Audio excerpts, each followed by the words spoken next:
Hello sa inyong lahat na makakapanood ng video kong ito, lalo na sa mga kababayan natin na gustong magtrabaho dito sa Madrid, Spain, para may idea kayo sa mga possible na isa sa mga gagawin nyo kung sakaling andito na kayo.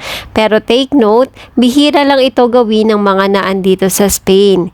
Depende lang kasi ito sa amo na mapasukan nyo. Sa mga bago lang sa aking channel, ako ay narito ngayon sa Madrid, Spain at mag 5 years na ako ngayong August 12.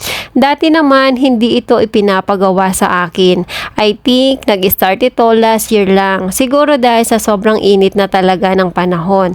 Kaya hindi sapat yung high-tech na pandilig na inilagay sa mga halaman dito.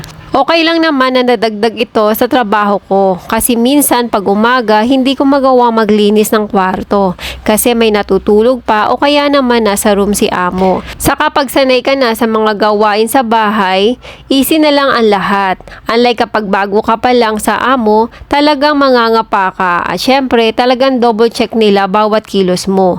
Kaya need mo din ayusin, pero pag matagal ka na, alam mo na yung mga dapat mong unahin. Sa mga kababayan natin na Spain ang target destination nyo, wag sana kayong magpa-apekto if ever may mga negative kayong mababasa o maririnig regarding sa mahirap makahanap ng trabaho dito.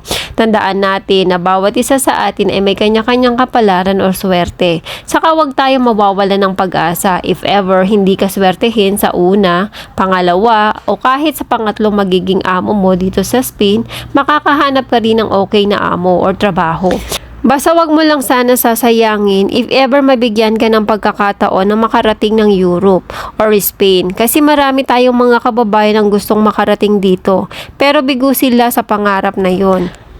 Laban lang sa buhay dahil hindi naman laging gabi. May araw din na sisikat para sa bagong pag-asa.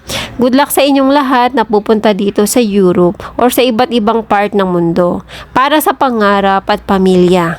Magsusumikap, magtitiis para sa kanila.